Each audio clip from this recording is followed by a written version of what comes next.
Morning class. कैसे हो आप सब? घर वाले सब कैसे हैं? आई होप सब ठीक होंगे और काम भी बहुत अच्छे से कर रहे होंगे। मेरे नोट्स बहुत प्रॉपरली बन रहे होंगे, बहुत ज़्यादा प्रॉपरली। ओके, तो अभी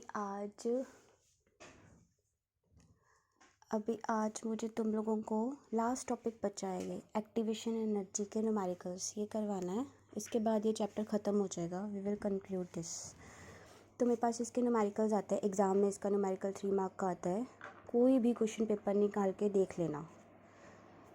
तो न्यूमेरिकल है, the rate constant of a first order reaction increases from 4 into 10⁻² to 24 into 10⁻² when the temperature changes from 300 Kelvin to 350 Kelvin.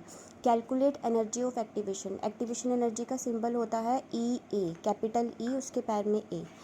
अब यहाँ पे तुम्हें लॉ की वैल्यूज़ मैंने दे दी, लेकिन एग्ज़ाम में तुम्हें नहीं मिलती हैं। एग्ज़ाम में बुकलेट मिलेगा, तुम्हें लॉ की वैल्यूज़ खुद कैलकुलेट करनी है, वो मैंने बता दी है बहुत अच्छे से। अब जब सोल्यूशन करते हैं तो सबसे पहले क्या करते हैं, मुझे आदत है कि मैं जो भी वैल्यूज़ होती हैं हमारे पास उनको अंडरलाइन कर लेती हूँ, ठीक है, ताकि बाद में प्रॉब्लम ना हो। तो मेरे पास जो जो चीज़ें दी हुई थी मैंने उनको पहले ही अंडरलाइन कर लिया। अब ये गिवन है, तो गिवन है मेरे पास ये रेट कांस्टेंट है, जो ये दो वैल्यूज़ दी हुई है। तो rate constant of a first order reaction increases from this to this, that means ये K1 है और ये K2 लेना है तुमने। यहाँ से यहाँ गया है ना, और इस टेम्परेचर से इस टेम्परेचर पे चेंजेस हुए हैं 300 केल्विन से 350 केल्विन। ऑब्वियसली जो कम वाला है वो T1 लेना है, जो ज़्यादा वाला है वो T2 लेना है। फार्मूला पहले वाले लेक्चर में डिस्कस हो चुका है।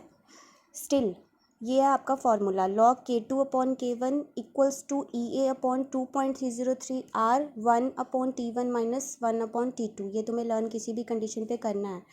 बच्चे मैक्सिमम गलतियां क्या करते हैं कि ये R नहीं लिखते हैं, तो नीचे 2.303 इंटू R है। अब ये है क्या क्या है, K2 और K1 क्या है, रेट कॉन्स्टेंट्स हैं।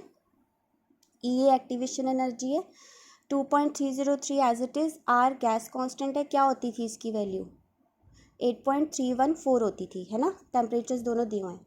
और एक बात, अगर टेम्परेचर तुम लोगों के पास डिग्री सेल्सियस में दिया हुआ है तो तुम लोगों को 273 उस वैल्यू में प्लस करना है, क्योंकि टेम्परेचर हमेशा केल्विन में ही लिखना होता है। ये तो ऑटोमेटिकली पहले से इन्होंने केल्विन में दिया हुआ है, लेकिन अगर तुम्हें सेल्सियस में दिया होगा तो तुम लोग उसमें 273 प्लस करके नीचे वैल्यू पुट करोगे। ये गलती नहीं होनी चाहिए। अभी मैंने सारी वैल्यूज़ देखो पुट कर दी। K2 की जगह क्या लिया है 24 इंटू 10⁻², K1 की जगह 4 इंटू 10⁻²। सारी वैल्यूज़ पुट कर दी। T1 300 और T2 क्या था 350। अब ये तुम्हारे पास 24/4, ये 10⁻² और ये तो मैंने काट दिए, कट गए। इसके बाद 24/4 क्या आ गया, 6 आ गया। 4 6 24 होता है, तो मैंने यहाँ log 6 लिख दिया। अब log 6 की वैल्यू भी लिख दी, क्योंकि ये गिवन थी, तुम्हें देखनी होगी वहाँ पे, मैंने लिख दी है। इसके बाद EA। अब मेरी बात बहुत ध्यान से सुनो, जो अच्छे बच्चे होते हैं वो ऐसी चीज़ें बहुत अच्छे से पहले ही पकड़ लेते हैं।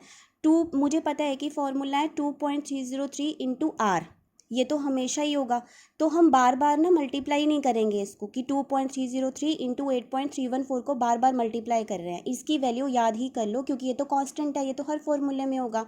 तो ये वैल्यू याद ही कर लो, 19.147 होती है, ठीक है। इसके बाद ये तुम्हें मल्टीप्लाई और डिवाइड मैं नहीं सिखाऊंगी। 350 ये एलसीएम लिया है, ये मल्टीप्लाई डिवाइड करके हमारे पास ऑटोमेटिकली 50/105,000 आ गया।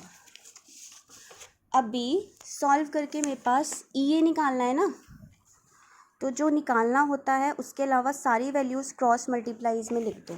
तो मेरे पास EA आया फाइनली 31290 जूल मोल इनवर्स। मैं इस पर एम्फोसिस ज़्यादा इसलिए कर रही हूँ क्योंकि तुम्हें जो आंसर देना है वो किलो जूल में देना है। दैट मीन्स जब आंसर आ जाएगा तो उसको 1000 से डिवाइड कर दोगे, पॉइंट यहाँ आ जाएगा, तो हमारे पास आंसर आया EA equals to 31.29 kilo joule mole inverse. अगर आप ये यूनिट्स एग्ज़ाम में नहीं लिखते हैं तो आपका 1 मार्क ऑब्वियसली डिडक्ट होगा। अभी जो नहीं समझ आया मुझे कमेंट कर दो, पर्सनली व्हाट्सएप कर दो, मैं वेट कर रही हूँ। और सभी लोग नोट्स प्रॉपरली बनाएंगे।